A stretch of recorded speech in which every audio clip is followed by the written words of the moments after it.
have you with us. I'm Angie. Yeah, and I'm Bill. I'm assuming it's morning when they're watching this. Well, they could be watching or listening anytime. They could be listening on the podcast. Could be in the wee small hours. Could be in the wee small hours. Yeah. They could be using us to send them to sleep. Yeah, Yeah. could be. Yeah. Yeah. We're very good for that, folks. Yeah. If you've got insomnia, switch tune us into off. us. Yeah. It's good to have you with us at Holy Baptist Church. Just to mention that from a couple of weeks' time, we're going to start Zooming our service live. So not quite ready to go yet, but that will be happening soon. So just email the office for details, join.in@holybaptist.org.uk, and we'll give you the details. Not quite ready to go yet, but coming soon. Exciting. So this morning, new sermon series. Yes, investigating Jesus. Yeah. Any thoughts? Looking forward to it? Sounds like he's committed a crime. It does. I don't think he has, but it sounds because when I was a younger Christian, I used to love reading about, well, how do I know this is true? How do I know Jesus was a real person and that the stuff I'm reading about him actually happened? And I did a bit of reading around that, when I was younger and had a bit more time. Bit more hair. Oh no. Bit more hair. Did you hear that, folks? That's what I thought you were going to say. Please write in to PO Box. No, don't do that. But I used to love reading. Josh McDowell we might talk about that a little bit later on. Oh, good. I'm looking forward to that. Yeah, I loved a bit of Josh McDowell. I don't know if I've ever read Josh McDowell, though I obviously have heard of Josh McDowell. I can't even say his name, Josh McDowell. We've all heard of Josh McDowell. Yeah. Yes, I think the new series is looking at the Gospel of Luke, which was written by Luke. Yes. Who was there. And that's what I'm excited for. Luke was there and saw some of these things. So yeah. So that's a real... And working in the NHS, I'm quite happy to say he was a doctor. Yeah. Which is nice. So I'm on familiar ground. That's perfect. Me too. Yeah. So shall we have a look at the intro video, see what's coming up? Let's go for it. Let's do that.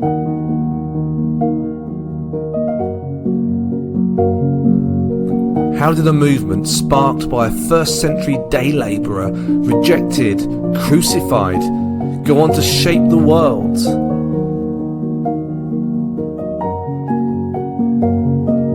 What made it so compelling, so unstoppable, and why is it now so easy to dismiss? Maybe those first followers saw something we've missed. Maybe it's time to take a closer look. Maybe it's time to investigate Jesus.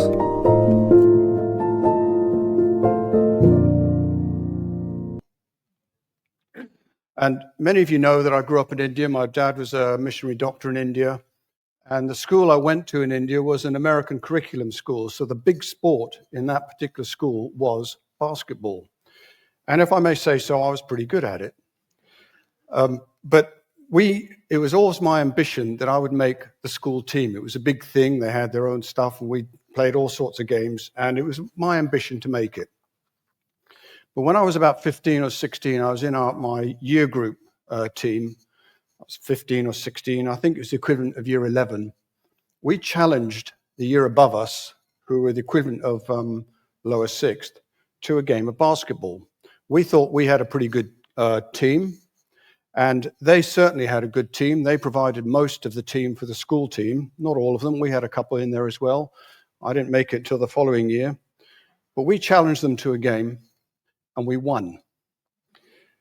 And I was so proud and delighted of this achievement, this major achievement, to put it any other way, that we had won this game of basketball. And I sat down and I wrote a letter to a friend of mine who had been at the school a few years ago. He'd gone back to the States, his parents had gone back home, but he knew the setup there. And I wrote to him about this game of basketball. I gave him the names of every member of our team, what position we played in the team, guard, forward, center, whatever it was, and the height of each individual in that team. And I went on to describe the game. And the game I don't really remember. I sent the letter off. I never had a response. And I haven't got a clue what happened to it. I don't know if we ever got it. But we're looking now at a letter. And we are going to start the series investigating Jesus. Who was he? What did he teach? What, if anything, do I need to do in response to it all? And we're going to be using this letter of Luke It's the third book in our New Testament and written by Luke, obviously, who it was believed was a doctor. I'm not going to go into any of the proof or evidence of the authenticity of it. You can deal with that another time. Today is for other matters. But I do want to put it into context and look at the timeline of the Bible as we have it today. Because our Bible as we have it today was put together about 300 years, that sort of timeline, after the events of Jesus. But the Gospels and Luke's letter as part of it, and the letters of Paul and all the rest of the New Testament were written during the first century, somewhere in the time 50 to 100 AD, those sort of time periods. So shortly after, 20 to 30 years, that sort of timeline after the death and the resurrection of Jesus. And when the church first started out, after Jesus had risen from the dead, there were plenty of people who were eyewitnesses to the event. We know that there were more than 500 people who witnessed a lot of the events that went on. And there were many of these people. And so the story of Jesus was not really written down and noted. It relied a lot on verbal communication. But as time went on, people realized they needed to write down and put together what had been happening so that it could keep a coherent message of what was going on. So we have the New Testament as it was. And most of these documents can be traced back, as I said, to that time, 50 to 100 AD. And churches all around the area, you can read about how they came to being in the fifth book called the Acts of the Apostles, would have had various documents, letters, gospels, just little portions, bits and pieces that would help them to understand and cement their faith in this new doctrine that had never been in the world before. But it wasn't until the time of the Emperor Constantine that the church had a lull in the persecution of the people who followed this faith. And so for 300 years, as the church grew, they were all suffering persecution. But now, under Constantine, the leaders and the scholars and the learned people could come out. And with the help and the blessing of the emperor, they put together the Bible as we know it today. So part of the reason and driving force of putting the Bible together was because of the events that had been taking place in those 300 years from the resurrection of Jesus until they put the Bible together. But the most important reason for putting the Bible together was that apart from Jesus, we have no Bible. If there is no death and there is no resurrection, there's no reason for the Bible. And so if there had been no reason and no death and resurrection, there would have been no church. There would have been no people to form that early church, to pass on this wonderful message. There would have been, if there was no church, there would have been no learned people and nobody to document the events, and nobody puts it together. So Jesus, ultimately, Jesus is the story. So I'm going to be looking, as we introduce this thing, investigating Jesus, at the first 4 verses of Luke's gospel, so that we can understand what drove Luke to document the events in the way that he did, and why it is so important for us to read and to understand what is going on. So let's start firstly with the first 2 verses of Luke's gospel. Many people have attempted to write about the things that have taken place among us. Reports of these things were handed down to us. There were people who saw these things for themselves from the beginning and then passed the word on. Now let's go back, just pause there for a minute and go back to verse 1. In the very first verse, the very first word, many. I've glossed over this hundreds of times when I've read Luke's gospel. And only when I sat down to prepare for today was I opened up to this, many. How many is that? How many people? We don't know. 10, 40, 60, whatever. But Luke is clearly aware that he is not unique, that a lot of people have sat down and tried to write up about the events of the death and resurrection and the life of Jesus. He was not unique in this. He wasn't trying to claim he was unique. He understood that many people had done this. Now, To put that also into context, how many of you will have a book written about your life?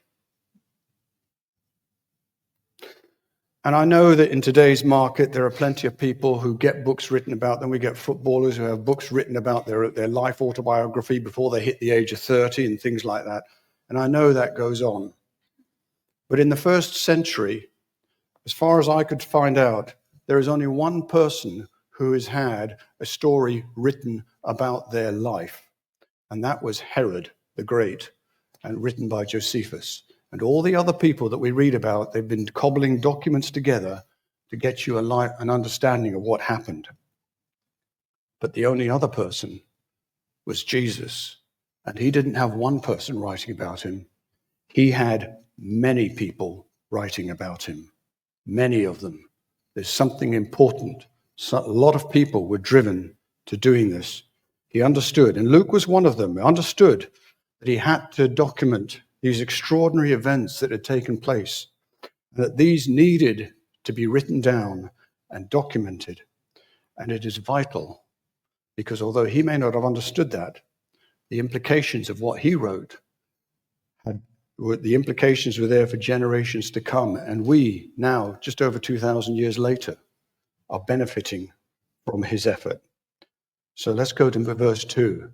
We've written many things that have taken place. Reports of these things were handed down to us. There were people who saw these things for themselves. Or as it says in the NIV, they're handed up for people who are first-hand eyewitnesses.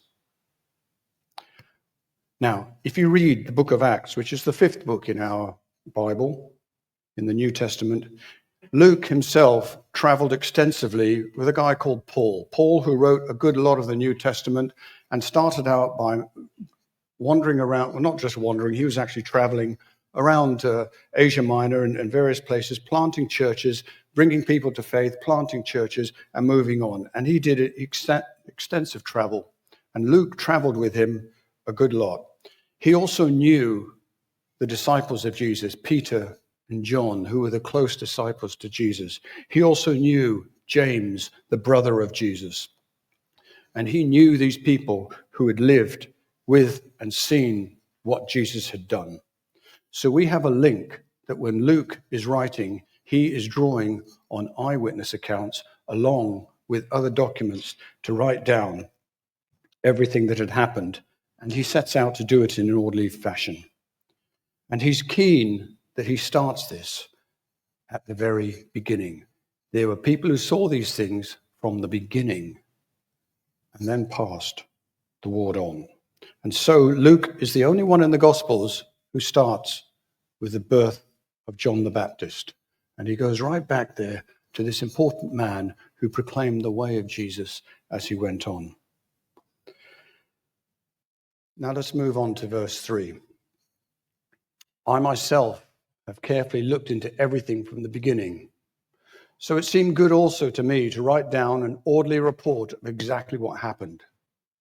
I am doing this for you, most excellent Theophilus. I want you to know that the things you have been taught are true. What is Luke setting out to do? He is writing a letter to a person. He's not writing a book to be included in the Bible. That's going to happen 300 years' time from now. He is writing a personal letter to a person. He has no idea whether the letter will be preserved, but he has a motive for writing. And the motive is there. He's carefully looked into everything, and he wants to put it down in an orderly fashion. And he wants to encourage Theophilus. And his motives were far better and far greater than someone like me who just wrote about some little basketball game that's been forgotten by everybody apart from me. First of all, who was Theophilus? Don't know much more about him, but he's probably a man of quite high standing because of the way he's addressed. Notice that he's addressed as most excellent Theophilus. And he is probably a believer who has had the opportunity to not only hear about Jesus, but to read about Jesus. And Luke is going to start going further, but he's going, when he writes this in, he is underlining and he is ramming home what Theophilus has already been taught. And part of that is so that Theophilus can be confident that these new teachings that he has heard and read about are true. He's underlining it all and just keeping them going. Now, the early church, with all the various documents they had, were able in various ways to recognize those documents that were valuable and those that they were not quite as valuable. And quite early on, this letter of Luke was written down that it was valuable. And so we need to understand, though, and it was for this reason. It was valuable because of when it was written, who it was written by, they would know Luke, a lot of them, and how he got his material to write. It was a valuable document. Now, Luke's gospel, we have to understand this as well, is not valuable because it is in the Bible. It is it is in the Bible because it is valuable. Let me put it this way. I think we all have things at home that we think are valuable. It might be jewelry, it might be money, it might be documents, it might be paintings, antiques, whatever, you name it. We've all got things that we think are valuable. And whether we put them in a special safe place or whether we put them somewhere odd so that if we're away on holiday, whatever, we look after them, we take care of them. The fact that we take care of them does not make them valuable. They are already valuable. Luke's gospel is valuable, and that is why it is included in the gospel, in the Bible, because it already had this valuable material in it that we need to look at. So you see, Luke had used eyewitness accounts and other documents, and he set out the life of Jesus in a proper, orderly fashion. He did this to enable him to encourage another person, Theophilus, to have more confidence in his newfound faith. His account needs to be taken seriously, and it has implications for you, and it has implications for me on how we react to what has been written. I've already mentioned that Jesus himself is the story, and Luke makes that abundantly clear, as we'll see over the weeks to come as we listen about other bits and pieces. So we have a choice. We accept what is being claimed in this letter, or we reject it. But please do not just shrug your shoulders and get on with your life, because really this letter does demand a response, and don't just ignore it and park it to one side. I was planning to actually encourage everybody to read the book of Luke between now and Easter, because in our sermon series we can't possibly cover every single word in it. There'll be certain sections in it as we pick out different bits and pieces. And I'm really pleased to say that there is going to be a Bible reading plan put together so that everybody can join in to read through Luke's gospel between now and the end of the series.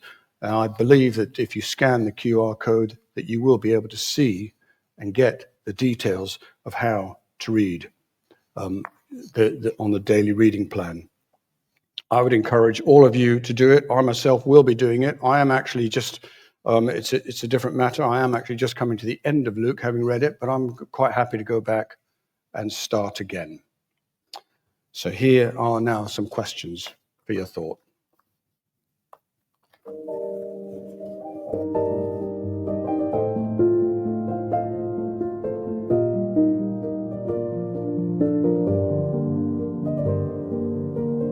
When did you last read the Gospel of Luke?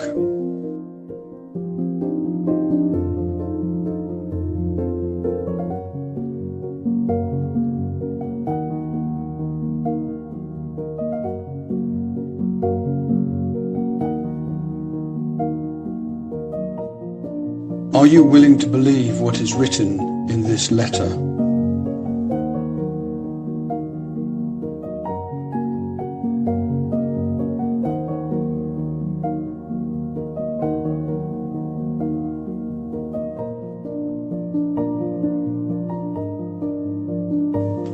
How will you respond to what you read?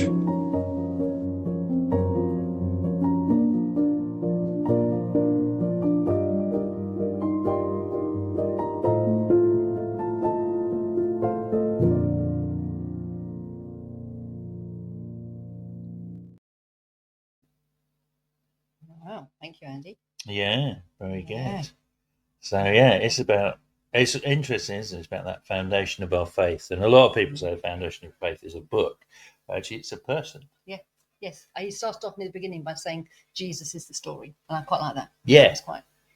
Yeah. This idea that Jesus is the heart of, and Paul said that, didn't he? He said, and it's not just Jesus; it's what happened to Jesus. Because if Paul said, if Jesus wasn't raised from the dead, all the rest, Then what's the point?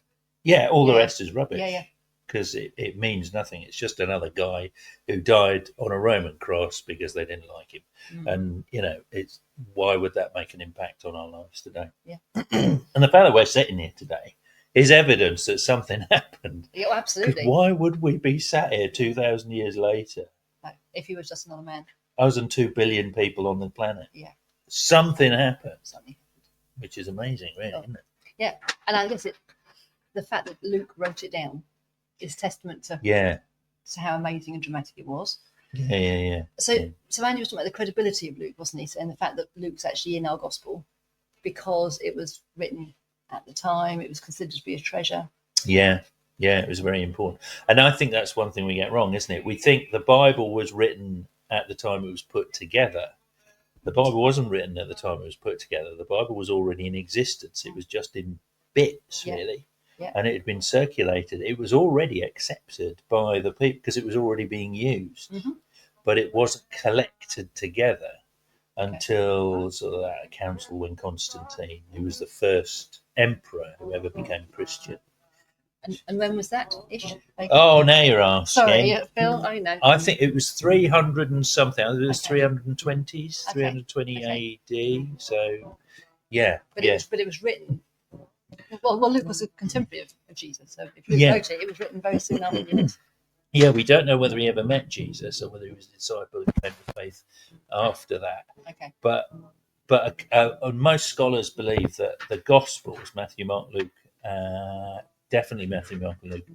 John might have been written a bit later, but they were all written, and here's the key thing, they were all written within living memory. So there were people alive at the time that they were written that could say, and this is a good historical criteria, isn't it? If you write it when people are alive who saw it, they could come back at you and say, that didn't happen. Yes. Or, no, you got that wrong. Or, so it improves the accuracy of things. Yeah. So it was written within eyewitness accounts. Yeah. Because we think Luke probably, one of the people Luke probably knew quite well was Mary. Because if you read Luke's account of Mary, there's lots of really personal stuff in there. Okay. She treasured all these things in her heart. Mhm. She was really miffed when Joseph hadn't booked the travel lodge, which I'd be, well, let's be honest. Yeah, in all fairness, But a baby would all be me. Matthew doesn't mention that because he's not interviewing Mary. Yeah. But Mary That's mentions it to Luke Yeah. because she's going, hang on a minute. Yeah. So it's interesting. We know he interviewed eyewitnesses of what happened. So they were all written within 20 or 30 years of Jesus' death. So if they were written about 60 AD, that's within 30 years of Jesus' death. So, yeah, and I love that idea because what we do, there's an argument about historical accuracy. And we, for example, you believe in the Battle of Hastings, don't you? I do. Do you? I think that's probably 1066. Was that right? It was. Go me. Oh, I passed the history test. But yes, I Whee! do believe in the Battle of Hastings. Mark's out there. You obviously got a good grade in your history. Yeah, no, I didn't do history. But anyway. Did you not? I know. Okay. Anyway, continue. So, well, you probably shouldn't believe the Battle of Hastings. Why should I not? Because I wasn't there? Yeah, well, partly, yeah, that's part of it. But partly because the number of manuscripts about the Battle of Hastings and describing what happened were written hundreds and hundreds of years after the event. So there's no eyewitnesses. And not only this, the earliest versions we have of the Battle of Hastings are hundreds of years after it happened. And there's only about, I think there's less than 10 of them. Okay. Do you know how many documents, fragments of Matthew, Mark, Luke, John, there were within a 30-year period of Jesus' death? I don't, Phil. Tell me. 24,000. Wow. We have Wow. 24,000 manuscripts or partial manuscripts that were written within eyewitness time frame of the events of Jesus That's Christ. amazing. So there is more evidence for Jesus than there is for the Battle of Hastings. And yet nobody questions the Battle of Hastings. No. What does that say? I don't know what that says, but it's fascinating. Well, every day is a school day. It says we're all biased, doesn't it? It says the world says, oh no, I believe that. Yes, we'll believe that because that's... Because it doesn't affect me. Yeah, yes. I don't have to do anything about it. So I guess what's the take home from this? So the take home from this, isn't it? It's around the fact that what we read in the Gospel of Luke is true. Yeah. So what we read about Jesus being the story, is true. What Jesus said is true. And it will impact and change our lives. Yeah. There's evidence that you can rely on this material, that actually it's not just some bloke in a cave somewhere, you know, with a hairy jacket on, just making it all up, some weirdo. That actually, that's the problem. And that's why we struggle with the Bible, I think, because if it is true, what am I going to do about it? Because if it is true, that changes everything. It does. Changes my life. It does. And that's the exciting thing about it. It Yeah. changes your life. And that's the exciting thing about Jesus. He didn't just come to be a good man, but he came so that we could have change. Yeah. And thinking back to the last series, so we can have that amazing, abundant, eternal life now. Yeah. Because the Bible, I think that's one of the things that somebody once said to me is the Bible isn't for information, it's for transformation. Because if it's true, it changes absolutely everything. You have to reevaluate what you're doing with your life and why you're doing it based on this person, Jesus. Because it has to impact your life today. Because it changes your destiny, doesn't it? It changes your future and your present. It's an amazing thought, and it did that. And the Bible, that's one of the proofs of the Bible, I think. There's a lovely story about this bloke who his name was Julius. Can't remember his surname. I think he was a Scottish Presbyterian, and one day he became a Christian, believed that what was said about Jesus was true, and he thought, well, I've got to tell other people about this. So he went off to Colombia, and all of his mates said, don't do that. That's a really ridiculous thing to do. You know, go and get a job, get a house, you know, do all the usual stuff. He said, no, I've got to go and tell people about this. So he went to Colombia, and he worked there and was telling people about it for years. And actually all of his mates were saying, you're wasting your time, because nothing was happening. He wasn't getting through to anybody. And then one day he was taking a flight from one part of Colombia to another, because that's the easiest way of getting around in those days. And his plane crashed. He died. And years later, the mission group that sent him out went over there, expecting again that his life had no impact. And they got there, and where the plane had crashed, there were churches everywhere, tons of churches. And they said, well, what happened? Who came and told you about Jesus and that you need to do something about this if it's true, which we're talking about? And they said, nobody. And they said, well, hang on, how do you know anything about it then? And they pulled out this Bible. And in the front was the name of this guy, Julius, whatever his name was, a well-thumbed Bible. And they had taken the Bible, they had read it, and it had transformed all the villagers in that area, and they'd all become Christians without anybody preaching to them. So, I mean, what other book? I mean, the last time I read a Jack Reacher novel, it didn't really change my life. No. But the number of stories of people reading the Bible and it changing their lives. Yes. What is it about this book that does that? I think that's staggering. I think that's absolutely amazing. We talked about the Bible being a the sword of the Spirit, or a living word, or and inspired by God, which to me means that God is moving through it all the time. And there is something. God does use His word to. It happens all the time. People in prison. You're always reading about people in prison. Pick up a Bible. Amazing story. Yeah, but it's because of the Jesus that's in the story, isn't it? It's because of the reality and of Jesus. Wow, the power of that story, and amazing. That it gives us all a second chance, and it gives us all forgiveness, and it gives us all an opportunity to be something more and live for something more than our own lives. Is is powerful, Really powerful. and it's one of the most powerful books. Well, it is Yeah. the most powerful Well, book in the world. It's life changing. Yeah. Well, so I think this week I'm going to read the Book of Luke. Oh yeah. Yeah, one of the questions was, when Oh, did you yeah. last read the Book of Luke? Well, I don't I know. know. I think a few years back I tried to read the Bible in a year, and I think I started Genesis and Matthew, and I probably did read Luke then, but that was, Yeah. but from start to, there's something about reading a book from start to finish, isn't there? And the gospel narratives are easy to read because they're story. So I think maybe this week, maybe that's a challenge for others. We could It wouldn't take long actually. No, would it's it? not very long, is it? No, it's worth doing. There you go. Quick challenge. Quick folks. challenge. Read the Pick Book of up Luke one of this the week. Gospels and read it through. Yeah. Mark's the shortest one, isn't it? Yeah, Mark's really quite quite short. Yeah. Yeah, you could probably do it in a day, I reckon. Yeah. I'm gonna go for Luke this week. Go for it. Cool.